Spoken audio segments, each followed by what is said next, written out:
आज बात करने वाले ट्रिपल आईटी पुणे के बारे में। तो एक मैंने ट्रिपल आईटी के जितने भी कॉलेजेस है मैंने 23 से 24 जो भी है तो उनको कवर कर दिया हूँ कि आपको जो सा काउंसलिंग के समय आपको कॉलेज चूज करने के समय आपको प्रॉब्लम ना हो तो चेकआउट कर सकते हो। ठीक है ना, चलो फिर स्टार्ट करते हैं। तो ट्रिपल आईटी पुणे की अगर बात करते हैं, इसका फुल फॉर्म जो होती है Indian institute of information technology होती है। किसी भी कॉलेज को जानने के लिए पहले उसका ओवरव्यू कैसा है, कब एस्टेब्लिश है, वो सारी चीज़ जरूरी होती है।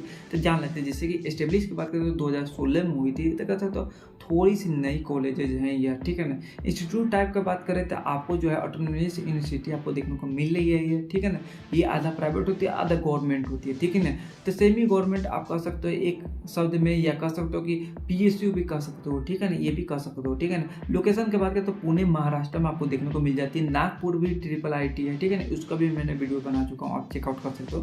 ठीक है ना, टोटल कैंपस की बात करते हैं 100 एकड़ आपको देखने को मिलती है। यहीं पर जेंडर परसेंटेज की बात करते हैं, मेल के लिए 93% है, फीमेल के लिए 7% है। ठीक है ना, रैंकिंग की अगर बात करते हैं आपको कहीं भी रैंकिंग आपको देखने को नहीं मिल रही है, क्योंकि ये नया थोड़ा सा है, 2016 का है, तो थोड़ा टाइम लगेगी यार एस्टेब्लिश होने में। ठीक है ना, इसका अगर बैच के पास आउट का बात करें तो 2000 आपको 16 का है तो 2020 में पास आउट हुए होंगे। ठीक है ना, इस बात को ध्यान रखना।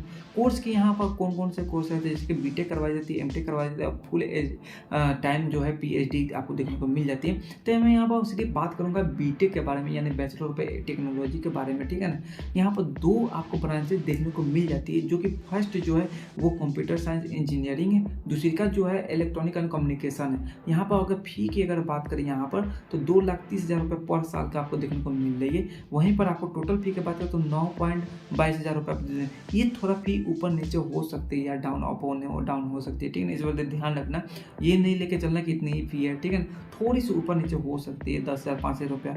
ठीक है ना, तो इस दोनों का फी इतनी ही हो तो 4 साल का आपको जो है आपको 9 लाख रुपए यानी 10 लाख रुपए लेके चलो सिर्फ इंस्टीट्यूट फी। उसके बाद आपको हॉस्टल ये सारी चीज़ें अलग से लगी, इस बात को ध्यान रखना। ठीक है ना, एलिजिबिलिटी क्राइटेरिया की बात करें तो 65% आपको होना नेसेसरी है, या 75%। देखो 65% इसलिए लिखा हूँ क्योंकि ये SC ST के लिए, PW के लिए, और 75% इसलिए लिखा हो जो जनरल में आते हैं, OBC और जनरल EWS में आते हैं उनके लिए। और ये 12th में जो है ना फिजिक्स केमिस्ट्री मैथ और इंग्लिश होना बहुत ज़्यादा नेसेसरी है। ठीक है ना, इसे मोड एप्लीकेशन के लिए आपको बात करें तो MAST से CTC से CET से जा सकते हो, या JEE मेन से जा सकते हो। इस बात को बहुत अच्छी बात है कि यार इसमें आ रही है। ठीक है ना, ये स्टेट अपना बहुत ज़्यादा अपने ऊपर ध्यान दे रही है।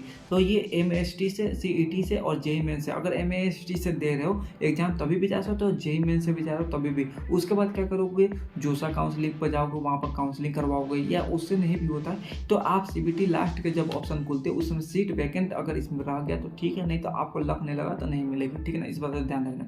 ठीक है, उसका तो ऑल ओवर इस कॉलेज में लेने के लिए, इस ब्रांच को लेने के लिए कौन से कितने रैंक चाहिए आपको ऑल ओवर इंडिया में, तो इसको देख लेते हैं। जैसे कि 17,000 आपको चाहिए बीटेक कंप्यूटर साइंस के लिए, और इलेक्ट्रॉनिक कम्युनिकेशन की बात करते हैं 26,000 तक देखने को मिल जाती है आपको। ठीक है ना, यहाँ पर आपका मेल के लिए अगर बात करें बीटेक के लिए तो कंप्यूटर साइंस के लिए तो आपको 17,000 देखने को मिल जाती है। लास्ट ओपनिंग जो होती है 14,000 से 17,000 तक लास्ट जाती है। ठीक है ना, इसके भी थोड़ा ऊपर नीचे हो जाती है यार, कभी अप एंड डाउन, हर साल थोड़ी ऊपर और नीचे हो जाती है। बीटेक इलेक्ट्रॉनिक कम्युनिकेशन की बात करें आपको 26,000 तक देखने को मिली है, पर हो सकती है अगले साल आपको यहाँ पर आपको 28-29 देखने को मिल जाए हज़ार। ठीक है ना, इस बात का ध्यान रखना। ये ऑल ओवर इंडिया के लिए मैंने जेंडर के लिए इसकी बात किया हूँ। सबसे मेन आती है कि इतना चीज़ें बकवास करने के बाद सबसे बड़ी बात होती है प्लेसमेंट कितनी है। ठीक है ना, तो प्लेसमेंट देख लेते हैं 2016 और 2016 और 20 के बैच के देख लेते हैं। जैसे कि हम 16 बैच की बात करें तो हाईएस्ट जो गई थी 22 लाख गई थी, और एवरेज जो गई थी 7 लाख रुपए गई थी। अगर बात करें यहाँ पर 17 से लेकर 21 के बैच के तो 36 लाख गई थी, उसका 14 लाख गई थी। वहीं पर 18 से लेकर 22 के बैच को जो भी है उनके देखा जाए तो 53 लाख गई थी। आपको यहाँ पर 16 लाख एवरेज गई थी। कसो तो बहुत अच्छी हाई पे चल रही है यार ये कॉलेज, अगर ले लेते हो तो बहुत बढ़िया भाई, आपके फ्यूचर बहुत अच्छे ग्रोथ चल जाएंगे। ठीक है ना, ट्रिपल आईटी पुणे के टॉप रिक्वायरमेंट की बात करें थे, जैसे कि कैपेजॉन, इंटेल, बॉस्को, Wipro, Deloitte, TCS, Infosys, Dell, ये सारी चीज़ें देखने को, IBM, ठीक है ना, ये सारी चीज़ें देखने को मिल जाती हैं आपको। ठीक है ना, इस कॉलेज में कंपनियां आ रही है तो भर भर क्या, ये प्लेसमेंट भी देख सकते हो कि यार 18 से जो 22 में बैच थे ये कितने बड़े, 16 से शुरू हुआ, 16 के बाद से देखो कितने बैचेज ये जो निकले हुए उनकी देख तो बढ़ते जा रही है, बढ़ते जा रही है, हाई होते जा रही है, इंक्रीज हो रही है। ठीक है ना, ना, और एवरेज भी देखो इंक्रीज होते जा रही है, ठीक है ना। तो कहीं से अगर देखा जाए IIT जो भी है, अगर तुम 10 छोड़ दो उसके ऊपर में ये सारी चीज़ें जा रहे हैं, ठीक है ना। इस बात को ध्यान रखना। चलो फिर मिलते हैं नेक्स्ट में, बाय बाय।